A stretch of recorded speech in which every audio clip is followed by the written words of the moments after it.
I'm Mike Ablon. This is how you sell without selling out. Roger's that. Hi, everybody. I'm Rogers Haley, the host of Rogers That, a podcast dedicated to selling without selling out. And today we have a true gem, someone that I met a long time ago through another one of my heroes in the world of business, a guy named Newt Walker. This guy will always be my mayor of Dallas because he exemplifies everything this city stands for, and that's inclusion, that's opportunity, that's growth, and it's vision. And today we have my good friend, one of my mentors, someone that is family to me, a consistent, positive force in my life. We have Mr. Mike Ablon. Mike, thank you for coming today. Thank you. I thought you were doing the weather and I was doing traffic. Well, Mike, it's 99 degrees outside in Dallas and there's traffic. So now we're doing the weather and traffic. We're good. We're going to do the podcast. We can get to the program. Okay. Yeah. See, that was good. That was efficient. Just prepare to have your minds blown today and for me to be as quiet as I've ever been because Mike, not our first guest, but a first guest to come and say, you know what? Hey, listen, I took the questions and I rearranged them because I think it will flow better like that. And that's a typical leader. And that's someone who's going to give us a lot of wisdom today in the world of sales. So Mike, thanks for being a part of this. Thanks for having me. Yeah. It's Friday. Let's make it quick. Okay, Mike, thank you for coming today. It's good to know you. Good to see you. That's Rogers That, everybody. Enjoy your weekend. But no, for real, why don't you give us a little background? I know your story and I've obsessed over it since I first met you and became your fan, but maybe give us background as to, whether it's your affinity for Dallas or business or development or real estate or how you see the world, where you are right now, what got you here? What got me here? I grew up in Dallas, so it's home. But not just, how many generations? Yeah, 5 generations. That's unbelievable. So I was in Barcelona a long time ago after school, and I had a fellowship in Europe, and I'm going around Europe with a backpack, and I'm painting and sketching and writing poetry, and I got to Barcelona, and I saw the work of Gaudí, which is pretty incredible for anybody who's seen it. They know it, and if you haven't, you should go there. But what blew my mind most was the notion of somebody spending 50 years working in one city to see how much you could actually be part of the fabric of a city and improve the city. So as part of my career, I've only worked in Dallas, and I'd like to spend 50 years working in one city, and hopefully I can fog a mirror at 80 and look at it and say, did I serve well? How'd it come out? How many years in are you? I am from that 30. 30. So 30 years. We got 2 more decades left, but I want to make sure that you guys can all appreciate the reason that I am more excited about Mike than just about any guest we've had.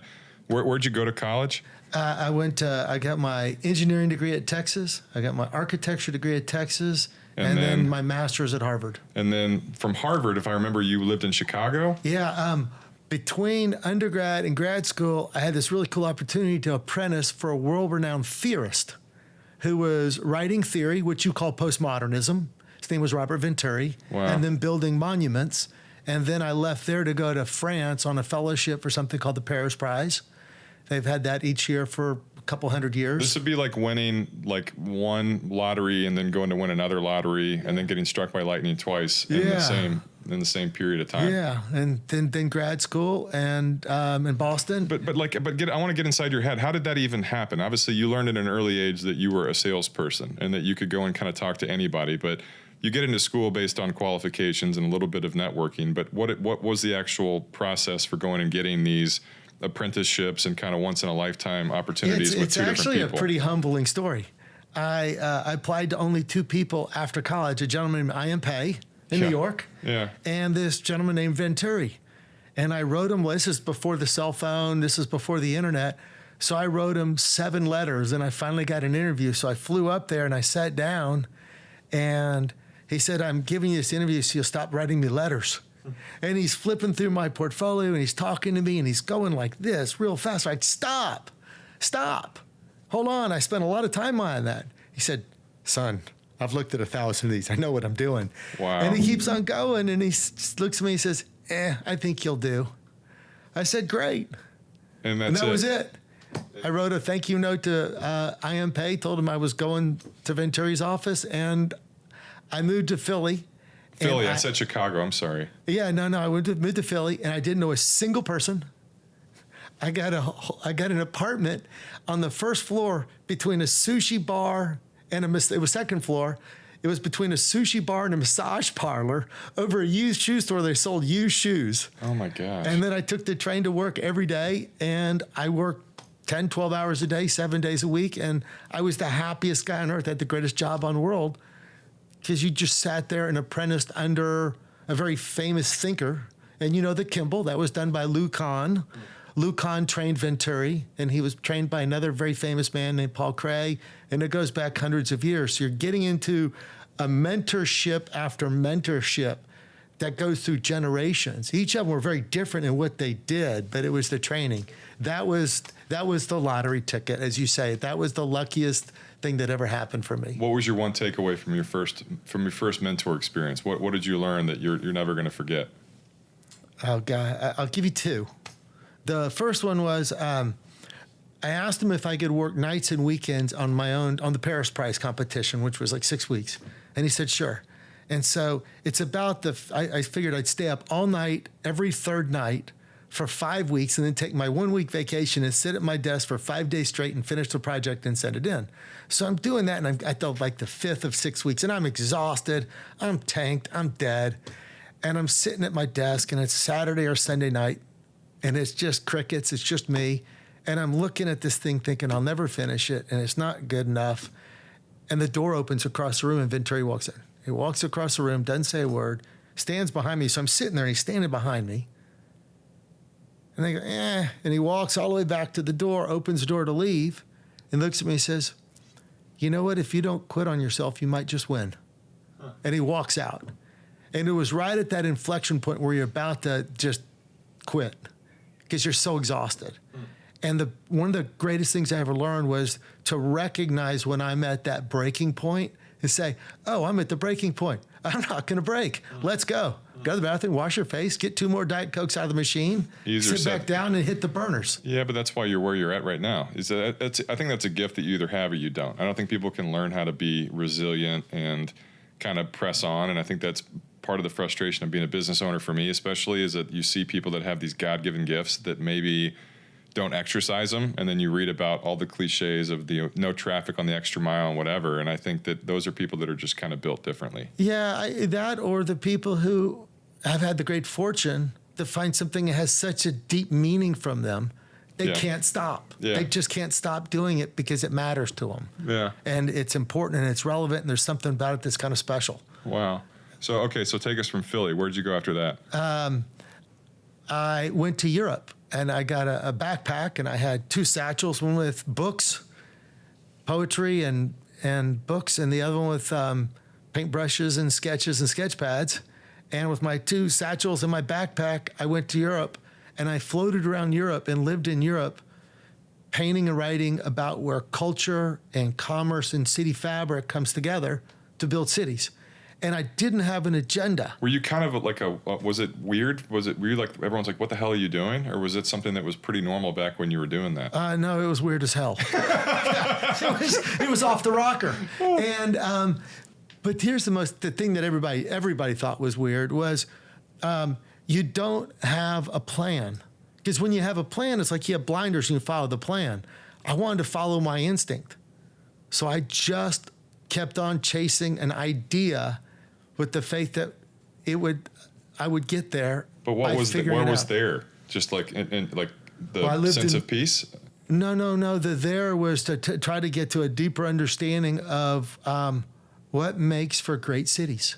Yeah. What makes great places. See, there we go. If I didn't lead with this, when I think of Mike, there was a video game called Sim City back in the day that was, you build cities, right? And it was a very simple game, but with a lot of complexities. And Mike is like a walking Sim City. And so maybe that's what I should have let in with. Like, you were going and kind of studying what made these things great, knowing that you wanted to eventually come back to your hometown and add that kind of wisdom to it. Yeah. So if you go to the work of the design district in Dallas, for me, that was the first time I'd had a chance to really put together. And at that point, it's 25 years later. And it's working if somebody goes there and says, well, why do you like it? I don't know. I just feel good. It just feels right. There's a lot of pieces going on, but it didn't say you tell somebody what the pieces are. You just say, do you feel good being you there? Yeah. Feels like home. Yeah. So you're on your backpack tour and you got your paintbrushes and your sketchbooks and your poetry. And then at what point did you decide to go and actually take all the stuff you'd observed and learned and take it back to the country, to America, and to your hometown? When I ran out of money.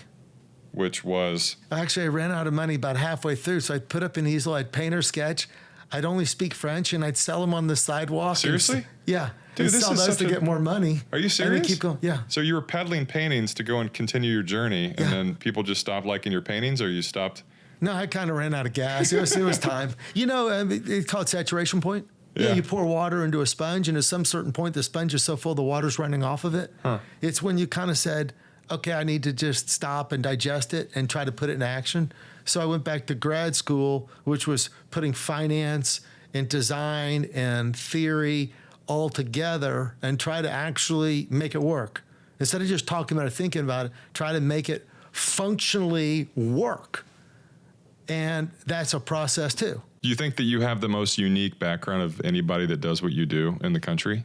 No, I think everybody's unique. I think. Well, but I'm saying literally the most cultured background, and knowing that you probably are the only person that's an expert in all of these different angles, and you have it from a different lens, literally. Yeah, I'd use the word expert carefully, but I will tell you my career in a different way. If you talk to, if you study literature, they always talk about the plot and the story.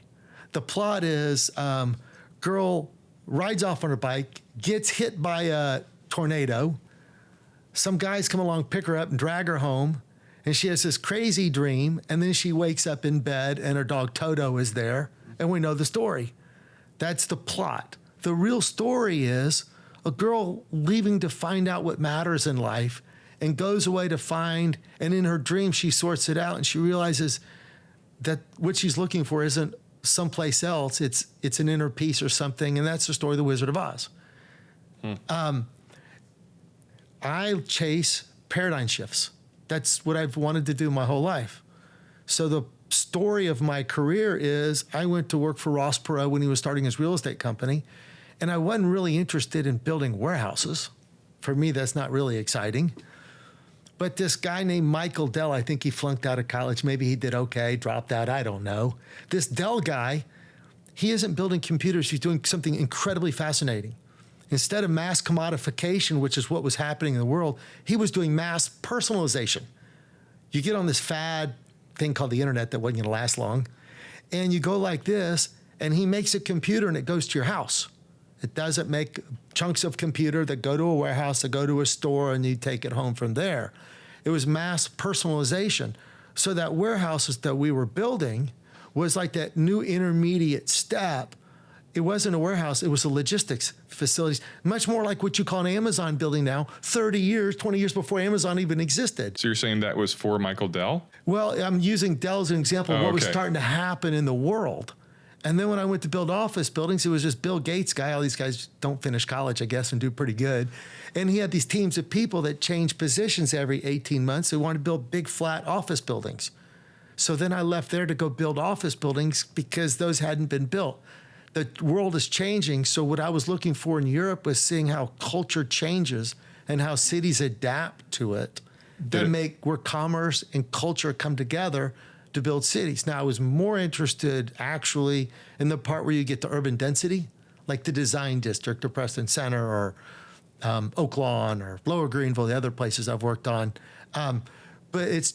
So I think what I have done. And for those of y'all that are watching this that aren't familiar with Dallas, these are the most bullseye locations you can ask for. I mean, it'd be like going to Manhattan and doing West Village, going to LA and doing Santa Monica Pier. These are the most sought after pockets literally in our entire state. Yeah, so it was to precedent study, even though it was from different centuries sometimes, to understand where culture comes together with commerce and how you look at the way the world's changing and how you build a place where that flourishes.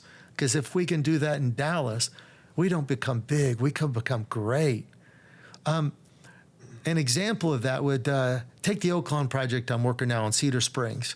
Well, let's give background. You bought it. You literally bought a neighborhood. You saw Abby and I saw you about a year ago at an event, and it's always interesting when you see people like Mike that you just kind of long for the invigoration of what are you doing? And I'm like, I think our big news at the time was we had won an award. And he's like, I bought a neighborhood. I was like, excuse me? It was literally an entire neighborhood, and one of the most, recognizable neighborhoods again in our city and our state. So and culturally significant in a lot of ways. Because I think at one point Dallas had the second highest gay population in the country behind San Francisco. And I don't know where we are right now, but the designated area historically was Oak Lawn, Cedar Springs. Yeah, and that's the heart of the LGBT community for North Texas. Yeah. No doubt. But imagine this. If I was telling you, okay, we're going to get these two buildings in New York. You went back to New York, a Rockefeller Rock Center. Yeah. And we're going to buy these two buildings, and I'm going to build an ice rink behind them. Trust me, this is going to be really cool. And then we're going to put this big building behind it to backstop it. We're going to call it 30 Rock. And it's going to be great. You kind of go, dude, you lost it. Yeah.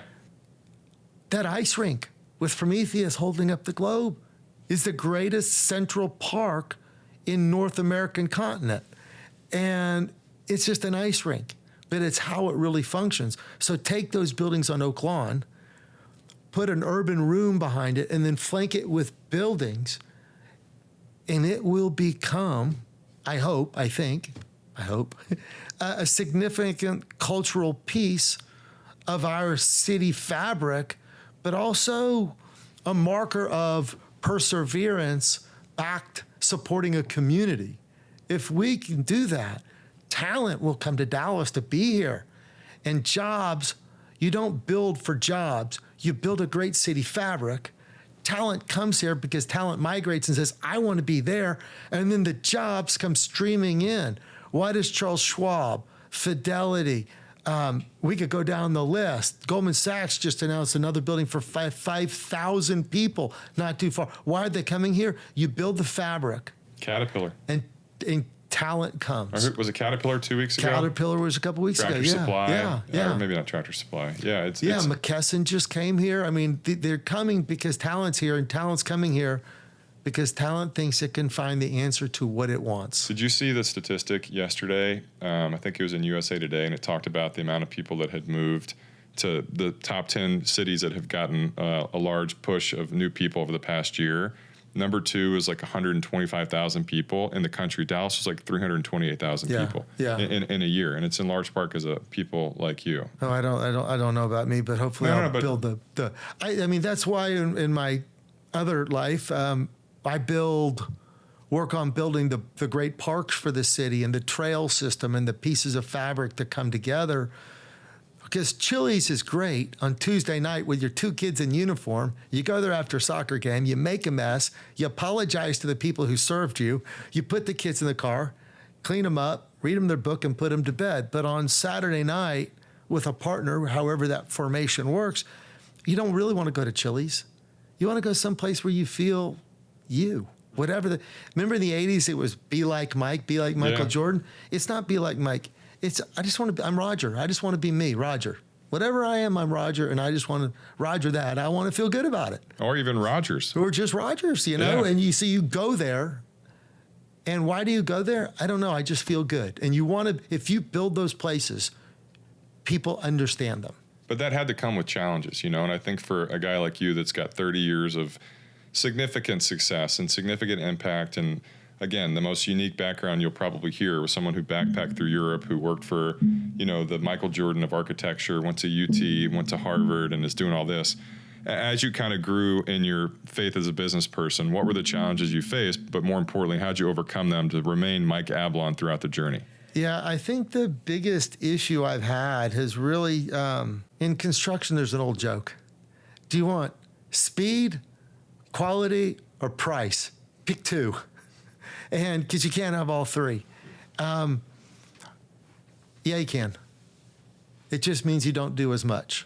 And it's harder to get started, especially if you're sorting out the first thing. The most important thing is looking for that meaning, what matters.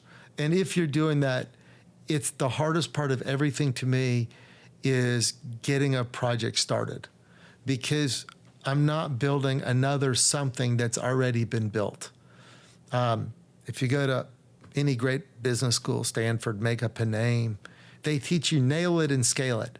Figure your model and then repeat it and get to scale, and that's how you make money. that's called commodification, mass production, scale. If you want to build those places that are distinct, that you started listing them out, Santa Monica, Rockefeller Center. We could go through every city and start naming places, Fisherman's Wharf. They're one-offs. And if you want to build one-offs, they're slower, they're more complicated. But for me, they're worth the work. Mm-hmm. So the hardest part is getting each one started, because you're trying to convince a lot of debt and a lot of equity and a lot of people to go do something different. Put that into like cold hard terms. So like a lot of debt, a lot of people. So like being this visionary and somebody who would rather have a Santa Monica Pier versus an outlet mall, right? Per se, like what did that look like? How quickly into your career did you face these challenges, and how did you stay the course with, the respectful stubbornness of your your drive? I worked for a number of years for Ross Perot, which was wonderful. And we started two big projects. One was Alliance, which is now a monster. And the other one is Victory, with American Airlines and everything around them. And both of those were one-offs. So I had worked before that as an apprentice for Venturi, and we were doing one-offs, building a museum, the National Galleries of Trafalgar Square in London, or the Philadelphia Orchestra Hall, or Massachusetts Museum of Contemporary Art. And with Ross, we were doing bigger commercial or one-offs. So I guess to a certain degree, I had been inoculated to a lot of the pain of knowing that that's just how it works. So I really never even thought about it. Just started doing it. It is hard to get your first project on your own. What was your first project? The Design District. Good Lord. Yeah. Literally. Yeah, so it was 40 city blocks in one shot. And then, how much money went into even putting that project together? Hundreds and hundreds and hundreds of millions. And it was literally the first deal you did solo. That was, well, you're never solo. You've got investors and partners and lead people. As a business owner, yes. the first one you did. And what was the process? How long I actually had a one-man office at the time with an Alpha Graphics business card and a $99 website and a $599 computer that I bought on the web from Dell. And you literally had 40 city blocks. And you just get started. Wow. But the process for getting that approved and the amount of people that gave you pushback, what was that like? Difficult, as you would say, but you don't even think about it. You just go. Which again, that's such a. I hope y'all can appreciate the rarity of that headspace, where most people, like a business owner, I think less than 5% make it past a year, less than 1/2% make it past 5 years. But living in that like resilient headspace of just like, okay, here's a challenge, let's face it and let's head on is so rare. Do you feel like you were humbled throughout the process, where it gave you like thicker skin? What was that like? You have to have thick skin in the business, and I don't. I have a layer of Kevlar on, and I'm a mush ball on the inside. Anybody who knows me knows that. You have working in the business, and you have working on your business. Yeah. In your business is the craft of, for me, developing. On the business is the craft of running a business, marketing, hiring, paying payroll, the logistics of it, getting debt and equity and returns and reporting. And then there's the craft of actually building it. And you almost have to have two brains. And when you're working on your business, you turn that on and you get it done. And then you have to just turn it off and turn on your other brain, which is the craft of doing it. Also known as the best use of your time. Yeah, it's kind of like changing your kids' diapers. That's not fun, but it's just part of the process. So you just do it. Yeah. And you tune it out, and then you love on your child and enjoy life. Yeah. And it's amazing how not a big deal it is changing the poop in your own kid's diaper. It's part of it. So you just forget about it and you do it and you just keep going, because what matters is your love for the kid. Yeah. What matters for me is the love of what I'm doing, and the rest of it, you just get up and grind like hell, get it done, and then turn it all off and go craft. Do you remember when they said yes to the Design District? Yeah, when it was finished. But I'm saying, like, the moment where you actually knew that you were going to be able to move forward and put something together. Do you remember that? No. Because you just were pressing on. You had too much to do. Yes. Do you regret that? Like, do you, I mean, because I live in the same headspace, right? And I think that for someone as accomplished as you, I think it's to remain humble and to not be a sellout, kind of the whole theme of this. I don't celebrate my wins ever, literally. And I think it's because I don't want it to get to me, but also it's, you know that it could all fall out from underneath you the next day, but it also makes you want to go and, kind of chase that next thing. I have a box, and every time I get an award, I say, thank you. I really appreciate it. I appreciate whatever it is. And then I throw the thing in the box. So it's got diplomas and awards and all, and I never look at it. And then when they give me awards, seriously, I have a glass cabinet for awards on the other end of the office down there I never go to. Oh my And gosh. just put it down there, and I have nothing framed in my office. Well, and this is why we're not going to take a tour of my office. I don't even want to look at it. It's the laurels of the past. It's not that you lose your passion. 80 years when I'm fogging that mirror, I'll go back and look at him and get a laugh about it. But you just go. We had someone here the other day that was saying there's a reason that the windshield is bigger than the rearview mirror, and I think that there's probably a happy medium there. But also, we're going to do a follow-up video where we go see how big the box is, because my guess is it's not a shoe box. It's probably like a cargo freight that's out there. Okay, so back to the business questions, and again, what made you. I'm sure in my mind, cliches are cliche for a reason, and I think the posters that you see in a fourth grade classroom, it's there for a reason. And I want to lead to the advice section here, and I want you to let us know what's the best advice you ever received, and then the follow-up question is, what's the best advice you would give somebody? Best advice I've ever received. I think I mentioned one of them, which was Venturi. When he came in the moment, I said, if you don't quit on yourself, you might just win. What was really being said behind that is, learn to find yourself, to know when you're at your breaking point and be able to recognize it. And instead of snap, say, okay, downshift into a higher gear and hit the burners. Another one was Mr. Perot. Shows up one day at the office and says, take me on a drive. This is a literal story? Yeah. Oh. Like, okay, yes, sir.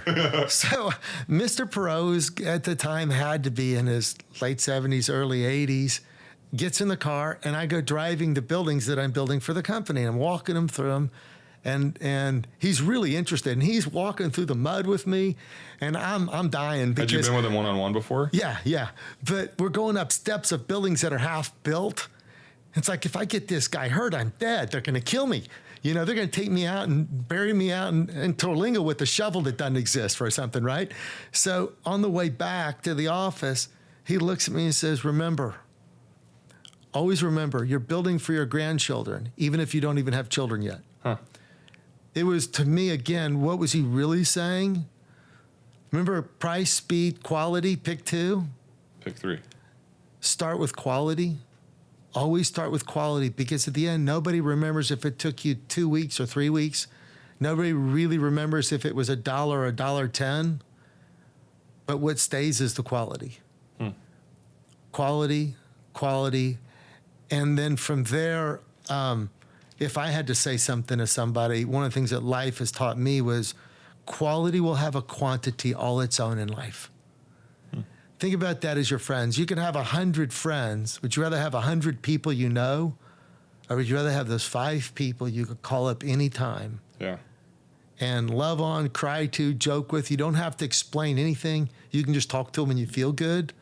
Quality will have a quantity all its own in life. I like that. You know who Bob Bodine is by chance?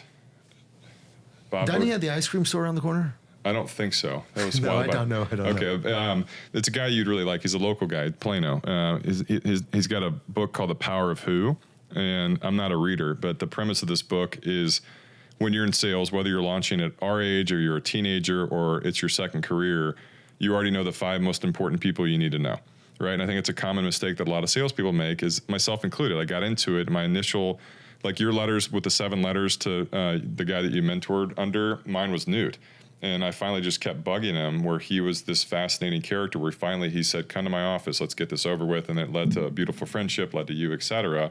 But I wish people would take more of the approach that you're taking, where it is really quality. And I think in a city like Dallas that's oversaturated with a lot of opportunity, but also a lot of people, when people deviate in sales to try to go get to the unicorn, they leave the people behind that they should be dancing with. So it's interesting that you say that, because I think that's one of my life's biggest regrets, is that I came from a very humble background, just where I was not popular, I didn't know anybody, and then I got access to a different crowd in Dallas, and the people that were loyal to me at the beginning, I kind of unintentionally brushed under the rug to get to this, level of access, which I wish I would have just stayed with those people that loved me from the beginning. And it cost me a lot of time and money and heartache.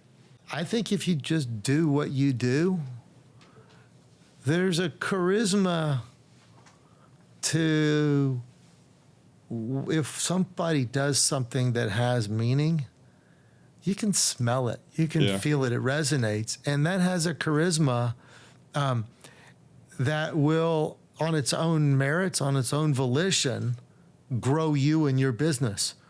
Because we all aspire to figure out how everybody else is doing it and do it, whatever it is. At the end of the day,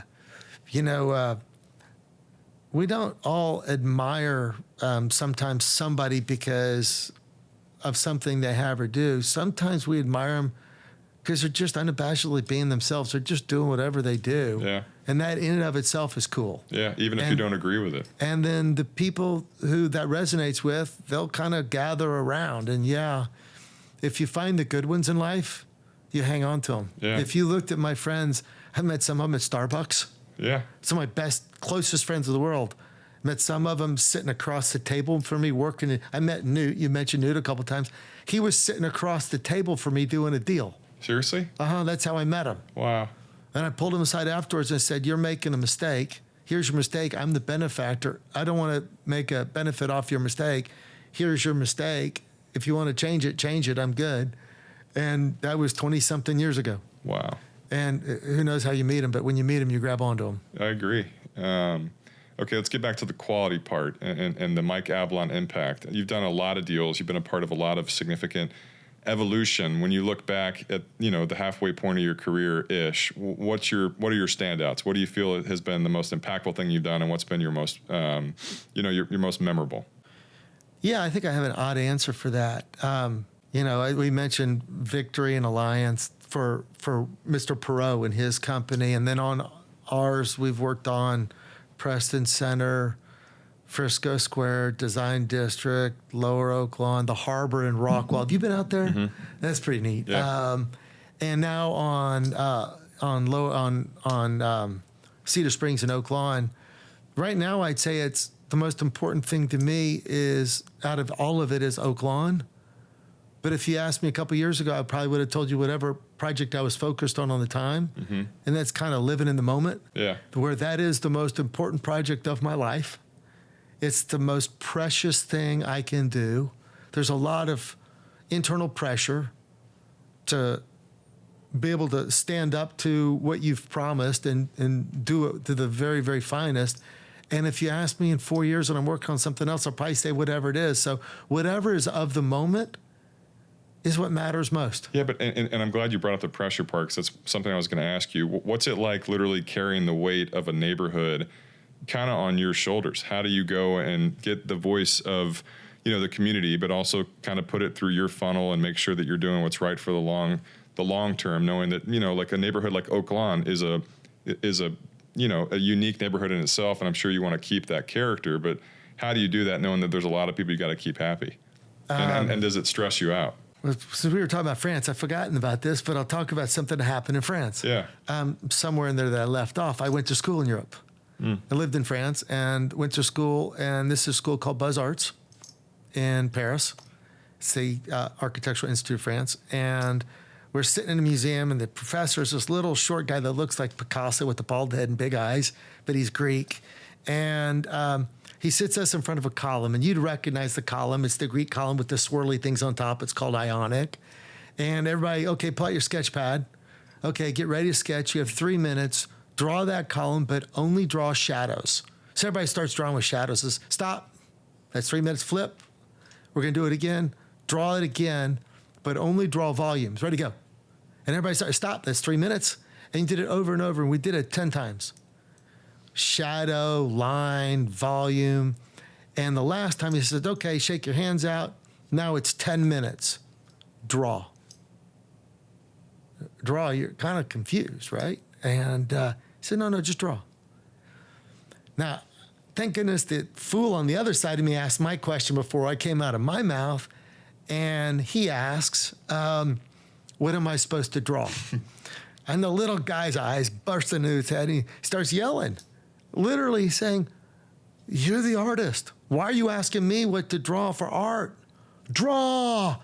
So he starts drawing because he's scared to death. And I'm kind of drawing, and 10 minutes goes by and says, stop. And I look over at the girl next to me on the other side. And I'll never forget it because it was absolutely brilliant. Here's what she drew. She told the story of the column by how she drew it. So we're like the line of the column kind of swayed out in the middle, so the optical illusion, it looks straight. She drew that in line, and when there was fluting, she's just a little bit of shadow. When it came to the swirls, she has some of it in shadow, some of it in line, some of it in volume. But it was actually what was important about each part of the column that made it relevant. And together, it told the story of the column. She didn't draw the column. She drew the story of the column. I should have stole the drawing because it was really cool. What did you draw? A mess. I drew a holy mess because I was trying to learn how to draw. What about the guy next to you that asked the question? He was still shaking. but to your question of what do you do in the neighborhood? I think for me, I go look at it and I study the neighborhood. What does it matter if you live there?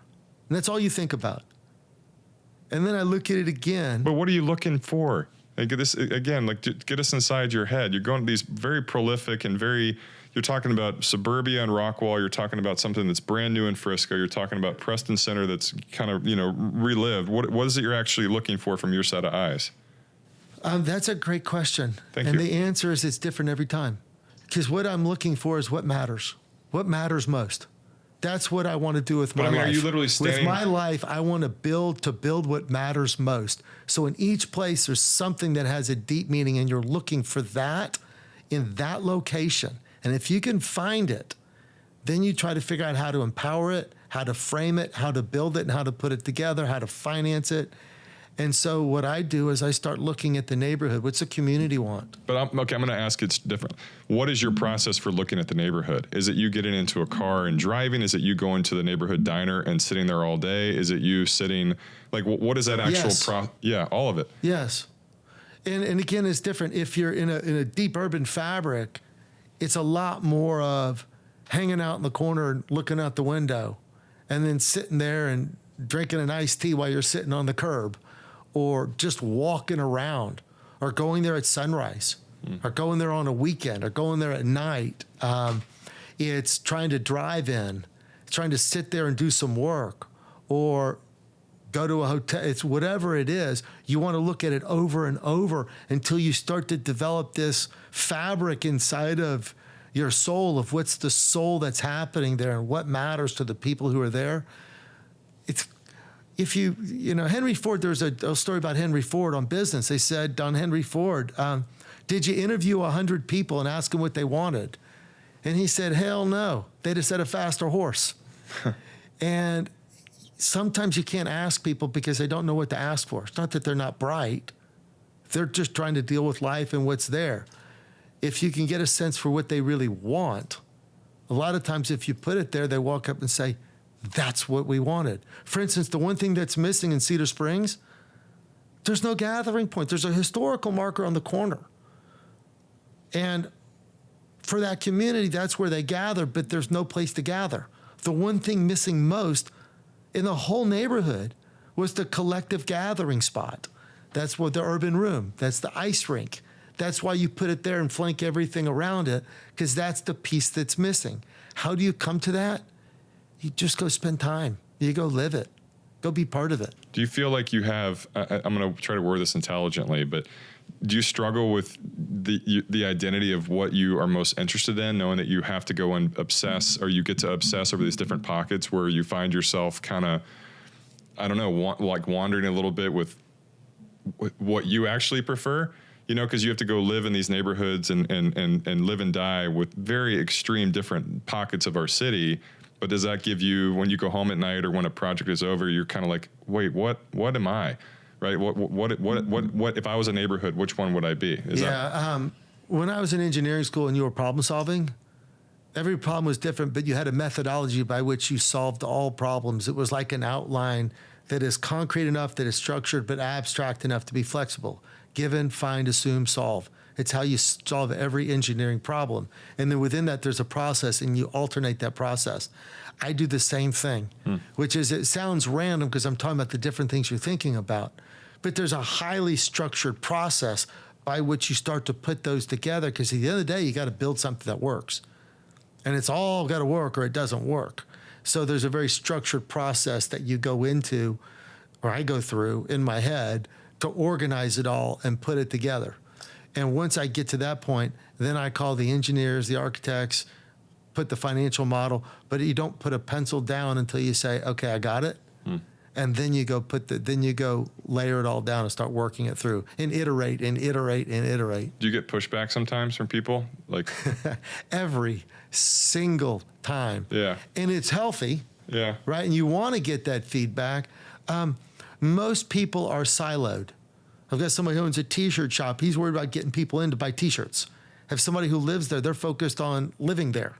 Right. And everything they're advocating for is very different. But most people have a very articulate position that they come from, and you respect that, and there's a balancing act you've got to play with.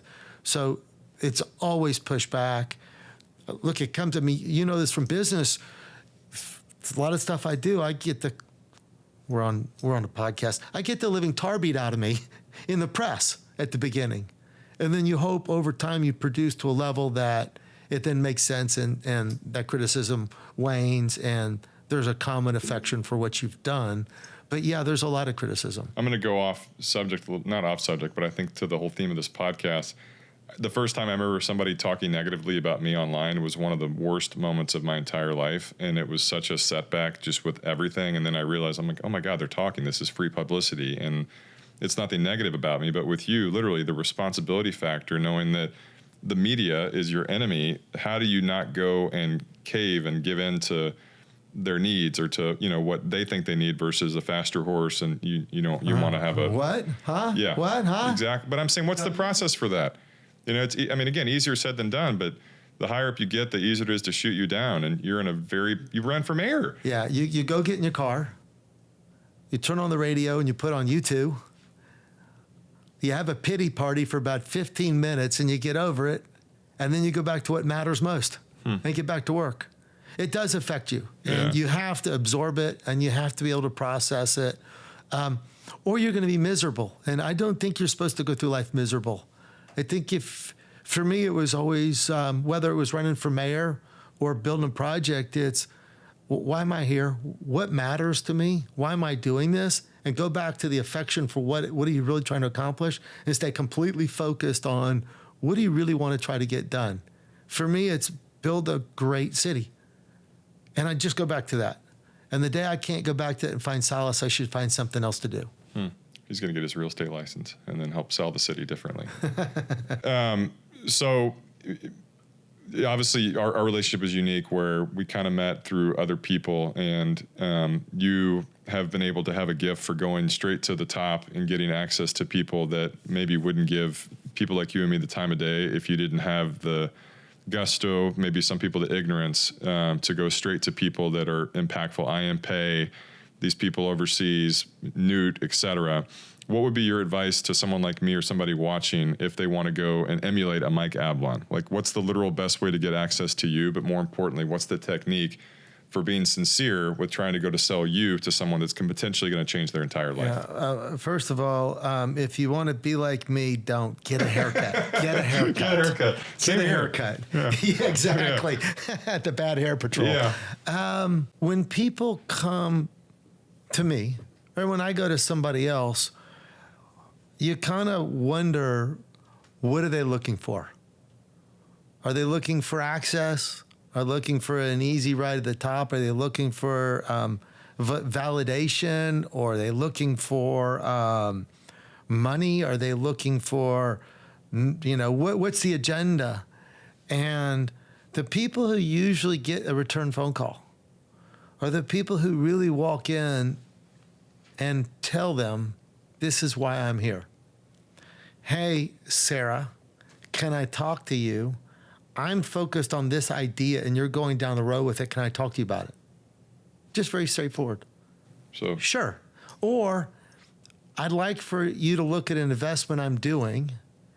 I don't want money. I want your feedback.